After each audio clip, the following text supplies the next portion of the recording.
Hello student, welcome to coherent English classes. मैं हूं आपका इंस्ट्रक्टर मोहम्मद ज़ियाउल्लाह कमर। आप देख रहे हैं हमारे YouTube channel coherent English classes. और आज हम लोग डिस्कस करने जा रहे हैं बिहार स्कूल एग्जामिनेशन बोर्ड के 12th की जो किताब है रेनबो पार्ट 2, उसके chapter number 4 I have a dream का line by line translation, explanation तथा वर्ड मीनिंग। और साथ में इसी वीडियो सीरीज के अंदर आपको जो है पूरी चैप्टर का जो ट्रांसलेशन मिल जाएगा, साथ में क्वेश्चन आंसर और समरी, और साथ में जो है ऑब्जेक्टिव भी आपको मिल जाएगा। तो आज हम लोग डिस्कस करने जा रहे हैं आई हैव अ ड्रीम, जो कि एक स्पीच थी मार्टिन लूथर किंग के द्वारा दिया गया एक भाषण था। तो स्टार्ट करते हैं। इसमें हम लोग जो है डिस्कस करेंगे पैराग्राफ नंबर 1 से लेकर पैराग्राफ नंबर 3 तक, क्योंकि ये बहुत बड़ा पैराग्राफ है। तो आइए स्टार्ट करते हैं। 5 स्कोर। स्कोर का मतलब क्या होता है? स्कोर का मतलब होता है 20। जैसे हम ये कहेंगे give me a dozen of banana, मतलब मुझे जो है 1 दर्जन बनाना दीजिए। तो बनाना मतलब केला दीजिए, तो 1 दर्जन का मतलब कितना होता है? 12 होता है। उसी तरह स्कोर का मतलब जो होता है वो कितना होता है?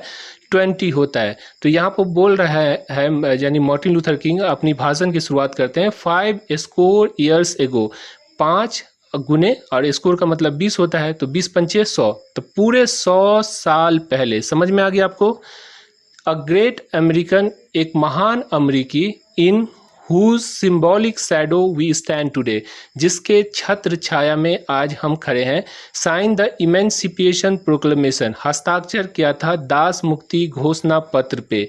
अब इतना थोड़ा समझ लेते हैं। देखिए ये जो आदमी जिसके बारे में बात कर रहा है मार्टिन लूथर किंग, वो आदमी का नाम है अब्राहम लिंकन। अब्राहम लिंकन जो थे वो अमेरिका के 16वें राष्ट्रपति थे, और उन्होंने क्या किया था, एक दास मुक्ति घोषणा पत्र बनाई थी। और उस घोषणा पत्र के आ जाने के बाद जब उस पर साइन किया अब्राहम लिंकन एज अ राष्ट्रपति, तो उस घोषणा पत्र के बाद जितने भी गुलाम थे अमेरिका के अंदर, वो सारे के सारे गुलाम जो है फ्री हो गए, और उसे उतना ही अधिकार मिला जितना जो है गोरे लोग जो थे उसको मिला था। तो ये इमेंसिपेशन प्रोक्लेमेशन समझिए कि जो गोरे लोग, निग्रो लोग जो थे, उनके लिए बहुत ही बड़ी खुशखबरी जो थी, बहुत ही बड़ा जो है सो समझिए कि घोषणा पत्र था, जिससे उसकी जो जिंदगी की उसका जो अधिकार था वो सारा का सारा उसे मिल गया। तो वही यहाँ पे जो है मार्टिन लूथर किंग अपनी भाषण को स्टार्ट करते हुए कहते हैं कि पूरे 100 साल पहले, जब भाषण दिया जा रहा है उससे 100 साल पहले एक अमरीकी था, मतलब एक अमेरिकन था, मतलब कि अब्राहम लिंकन था, जिन्होंने एक दास मुक्ति घोषणा, इमेंसिपिएशन प्रोक्लेमेशन का मतलब होता है दास मुक्ति घोषणा पत्र। तो आप देख लीजिए यहाँ ब्लू है और ये भी ब्लू है, मतलब समझ लीजिए इसका मतलब ये हुआ। तो दास मुक्ति घोषणा पत्र के जो है साइन किया था। This momentous decree came as a great beacon light of hope to millions of Negro slaves. ये महत्वपूर्ण अज्ञप्ति यानी कि ये जो घोषणा पत्र थी वो लाखों निग्रो गुलामों के लिए उम्मीद की किरण बनकर आई। अब देखिए बेकन लाइट, बेकन लाइट का मतलब क्या होता है? देखिए ये है बेकन लाइट, ये क्या है? बेकन लाइट है।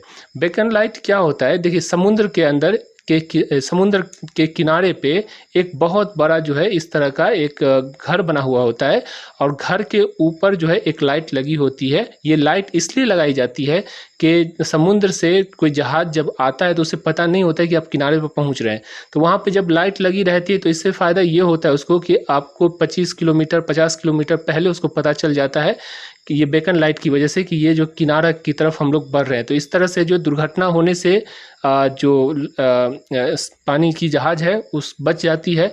तो ये जो है एक सहारा होता है, मतलब कि बेकन लाइट जो होती है वो सहारा होता है, मतलब आपको दुर्घटना से बचाती है, सेफ्टी देती है।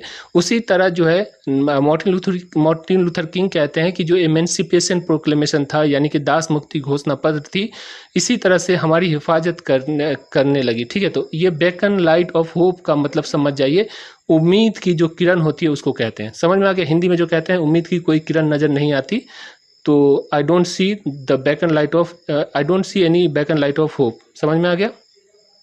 आगे चलते हैं। Who had seared in the flame of withering injustice, जो जलते आए नाइंसाफ़ी की विध्वंसकारी आग में। आपको मालूम है कि जब तक दास मुक्ति घोषणा पत्र नहीं आया था वजूद में, तो उससे पहले काले लोग जो थे, जो निग्रो थे, जिसे अफ्रीका से गुलाम बनाकर लाया गया था अमेरिका के अंदर, उसके साथ जो है तरह तरह की जो है सो प्रताड़ना, तरह तरह की जो है नाइंसाफ़ी उसे झेलनी पड़ती थी।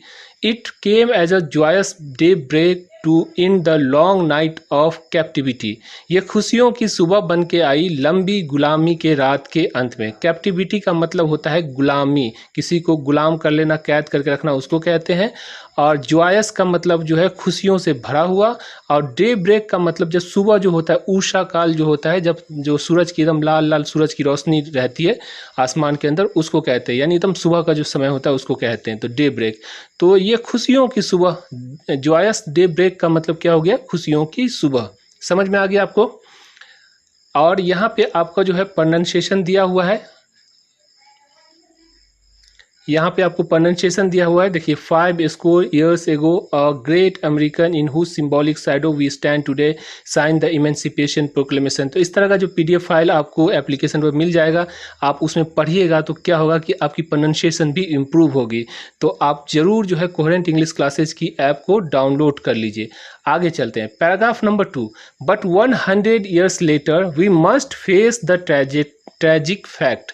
अब देखिए, फिर उसके बाद जो है मार्टिन लूथर किंग कहते हैं कि अभी भी 100 साल पहले वो दास मुक्ति घोषणा पत्र जो साइन हुआ था, लेकिन उसके भी 100 साल पहले, यानी कि टोटल कुल मिलाकर 200 साल बाद भी हम लोगों को ये जो है दुखदाई, ट्रैजिक फैक्ट का मतलब होता है सच, फैक्ट का मतलब क्या होता है सच, और ट्रैजिक का मतलब होता है दुख से भरा हुआ। तो ये जो दुखदाई सत्य को हमें अवश्य मानना होगा कि that the Negro still not free, के काले अभी तक आज़ाद नहीं है। आपको मालूम है कि गोरे जो है कालों पे बहुत जुल्म करते हैं अमेरिका के अंदर। अभी भी जो है जो पुलिस जो फोर्स होती है, जो गोरी पुलिस फोर्स होती है, वो काले को जो है उसके गर्दन पे पाँव रख कर या हाथ रख उसको जो है सो दबा कर उसको मार देती है। इससे पहले भी ब्लैक लाइफ मैटर करके जो एक अभी बहुत बड़ा प्रदर्शन हुआ था।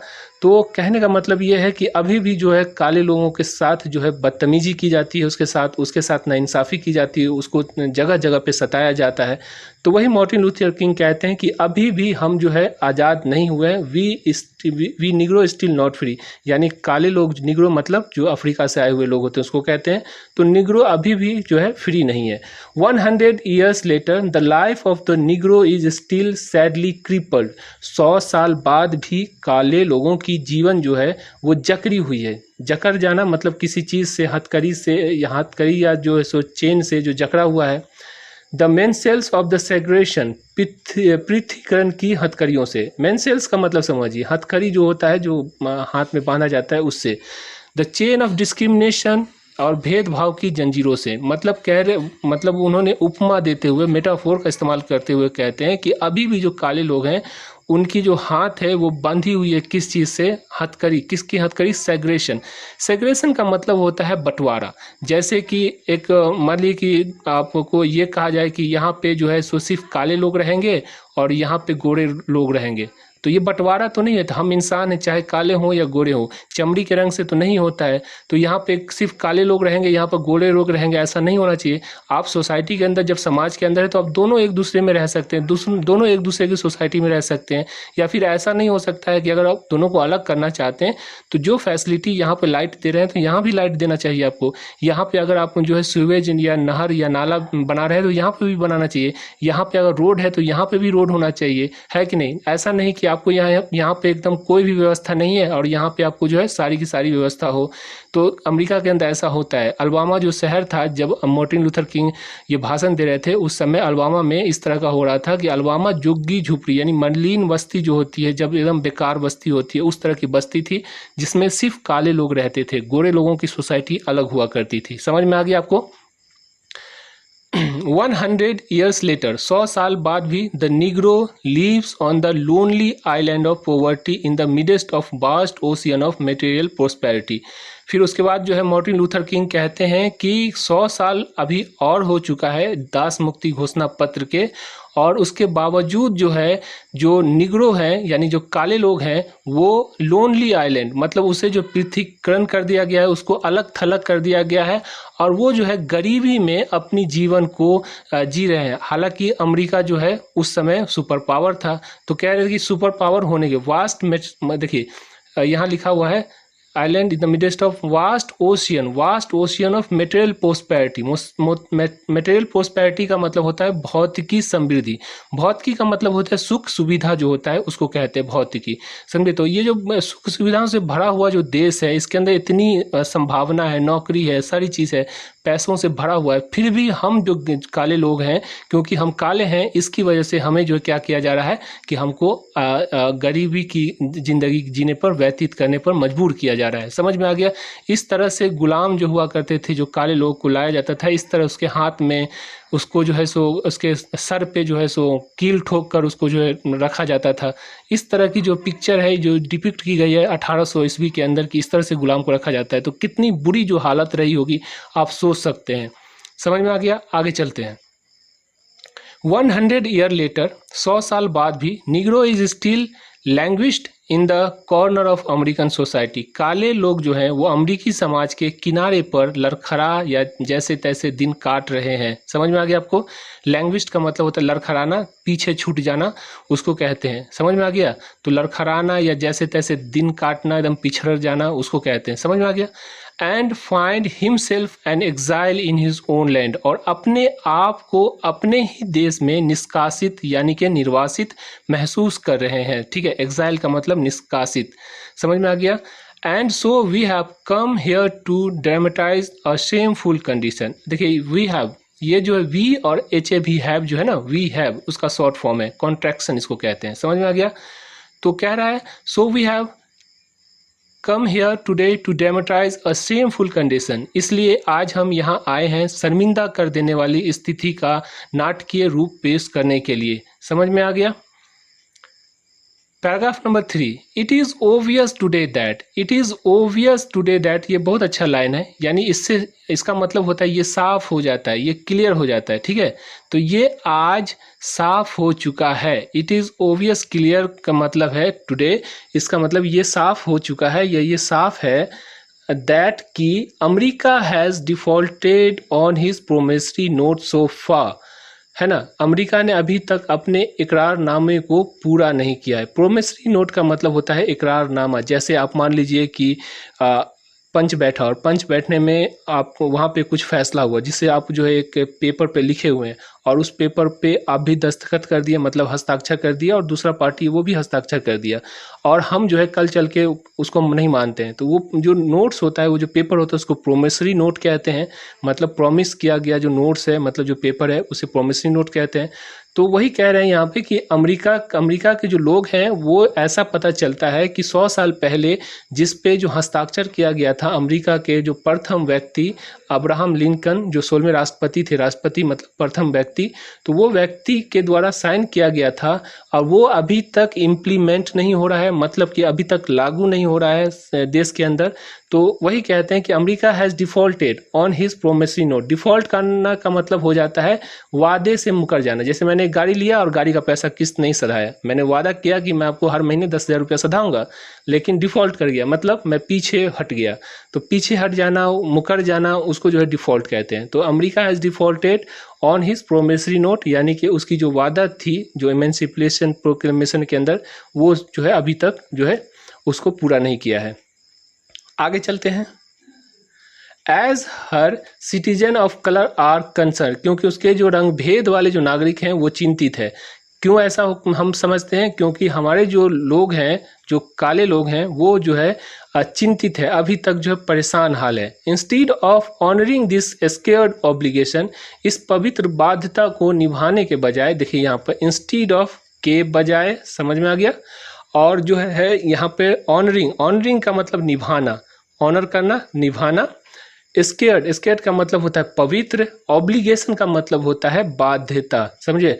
तो instead of honouring this scared obligation, इस पवित्र बाध्यता को निभाने के बजाय, America has given the Negro people a bad cheque. America ने निग्रो लोगों को जाली चेक थमा दिया है. A cheque which has come back mark insufficient fund. एक ऐसा चेक, मतलब कि चेक का मतलब यहाँ समझ लीजिए वो इमेंसिपेशन प्रोक्लेमेशन, दास मुक्ति घोषणा पत्र जो था उसको कहा जा रहा है. एक ऐसा चेक जिसे बैंक, यानी कि अमेरिका की जो संसद है, उसको बैंक का यहाँ पर लिया गया. ये मेटाफोर कहलाता है, उपमा कहलाता है. मतलब कि बात कुछ और हो रही है और लाइन जो लिखा हुआ कुछ और है। तो चेक का मतलब जो आपका इमेंसिपेशन प्रोक्लेमेशन, और बैंक का मतलब संसद या जो उसकी जो भवन व्हाइट हाउस जो है। तो एक चेक जिसे बैंक ने यानी कि व्हाइट हाउस ने अपर्याप्त राशि लिखकर यानी कि उसको डिफ़ॉल्ट करके, मतलब उसको मंजूर किए बिना अपर्याप्त राशि लिखकर जो है लौटा दिया। But we refuse to believe that the bank of justice is bankrupted. लेकिन पर हम ये मानने से इनकार करते हैं कि जो न्याय का जो बैंक है यानी कि जो व्हाइट हाउस है या जो पार्लियामेंट है, जो संसद है, उसका दिवालिया निकल चुका है। We refuse to believe that there are insufficient fund in the great vaults of opportunity of this nation. हम ये मानने से इनकार कर रहे हैं कि महान अवसर वाले इस देश यानी अमेरिका के तहखाने में, वॉल्ट्स का मतलब क्या होता है, वॉलेट का मतलब क्या होता है, तहखाने के अंदर, ठीक है, इस वॉलेट के अंदर पैसा नहीं है। एंड सो, और इसलिए we have come to cash this cheque, और इसलिए हम जो है यहाँ पे कैश करने आए हैं, मतलब कि जो भजाने आए हैं, जो वादा किया गया था हमसे 100 साल पहले, उस 100 साल पहले के वादे को आज जो है पूरा करवाने के लिए हम आए हैं।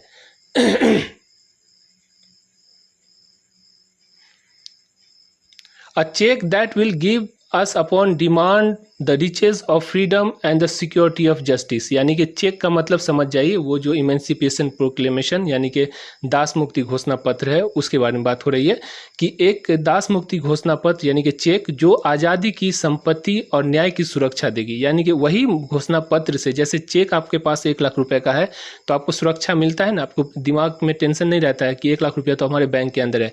लेकिन अगर वही चेक डिफ़ॉल्ट हो जाए, मतलब कि उसको बैंक जो लेने से इनकार कर दे, तो फिर आपको टेंशन होगा। तो उसी तरह यहाँ पर कहा जा रहा है कि ये जो चेक था, मतलब कि दास मुक्ति घोषणा पत्र, वो हमारी संपत्ति है और हमें न्याय की सुरक्षा देता है, हमें न्याय प्रदान करता है। समझ में आ गया? We have also come to this hallowed spot.